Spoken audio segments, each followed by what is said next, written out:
Water bombing ആണ് അവിടെ യഥാർത്ഥത്തിൽ നടന്നിരിക്കുന്നത് അത്രേ.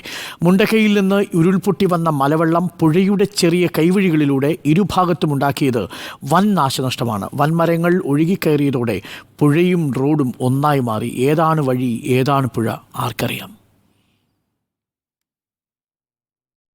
മുണ്ടക്കൈ ഭാഗത്ത് നിന്ന് വെള്ളം ഒലിച്ചു വരുന്ന, അതായത് വെള്ളത്തിന്റെ ഗതി കൃത്യമായും ആ പുഴ എന്ന് പറയുന്നത് ഇത്രയും വീതി മാത്രമേ ഉള്ളൂ. ഞാനിപ്പോൾ നിൽക്കുന്നത് ഇവിടെ ഈ കലുങ്കാണ്. കലുങ്കിന് അവിടെയുള്ള റോഡിലാണ് ഞാൻ നിൽക്കുന്നത്, അല്ലെങ്കിൽ റോഡ് ഉണ്ടായിരുന്ന ഭാഗത്താണ് ഞാൻ നിൽക്കുന്നത്. ഈ വാഹനങ്ങൾ കടന്നു പോകുന്ന ഇത് ഈ കലുങ്കിന് മുകളിലൂടെ ഈ വാഹനങ്ങൾ പോകുന്നതിനായുള്ള റോഡാണ്.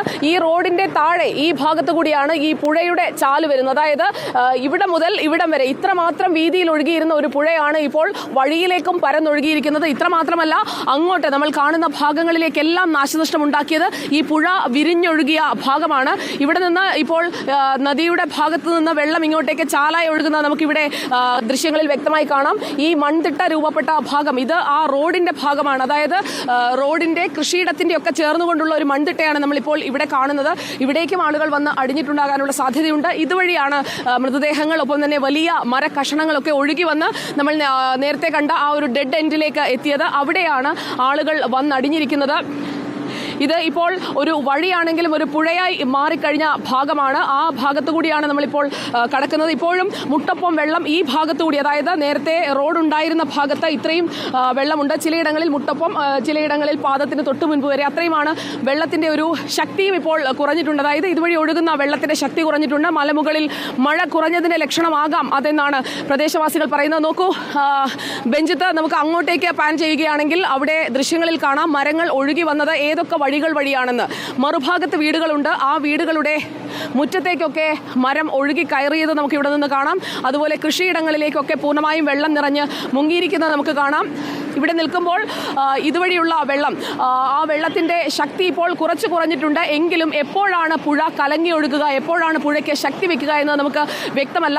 ഈ പുഴ ഇത് ഇപ്പോൾ ഈ വഴി, അതായത് ഇവിടെ ഒരു റോഡായിരുന്നു.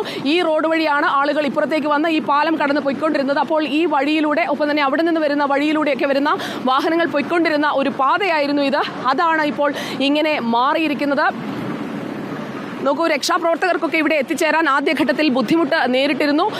അതിനുശേഷം വാഹനങ്ങളും ഒപ്പം താൽക്കാലിക പാതയും ഒക്കെ ഉണ്ടാക്കിയാണ് ഇതുവഴി ആളുകളെ കടത്തിവിട്ടുകൊണ്ടിരുന്നത്.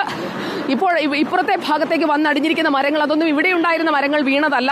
അതെല്ലാം പുഴ ഒഴുക്കിക്കൊണ്ടുവന്ന വലിയ മരങ്ങളാണ്. അതാണ് നമ്മൾ ദൃശ്യങ്ങളിൽ കാണുന്നത്. ഇവിടെ നിന്ന് ഈ ഒരു ഭാഗത്ത് നിന്ന് മരങ്ങൾ മാറ്റി തുടങ്ങിയപ്പോഴാണ് ആദ്യ ദിവസം തന്നെ 36 മൃതദേഹം കണ്ടെത്തിയത്. അതിനുശേഷം ഇന്നലെ നടത്തിയ തെരച്ചിലിൽ 15-20 മൃതദേഹം കൂടി ഇവിടെ നിന്ന് കിട്ടി. ഇന്നത്തെ ദിവസവും ഇതേപോലെ തന്നെയായിരുന്നു, സമാന രീതിയിൽ തന്നെയായിരുന്നു തെരച്ചിലും നടന്നത്.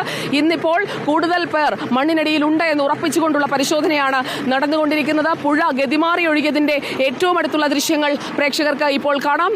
നമ്മളിപ്പോൾ നിൽക്കുന്ന ഈ ഇടം, ഇത് മുണ്ടക്കൈയിൽ നിന്നും പുഴയൊഴുകി ചൂരൽമലയിലേക്കും വെള്ളോർ മലയിലേക്കും വരുന്ന പുതിയ വില്ലേജ് ഭാഗമാണ്. വീഡിയോ ജേർണലിസ്റ്റ് ബെഞ്ചിത് പി ഗോപാലിനൊപ്പം reporter Sujaya Parvathy in reporter.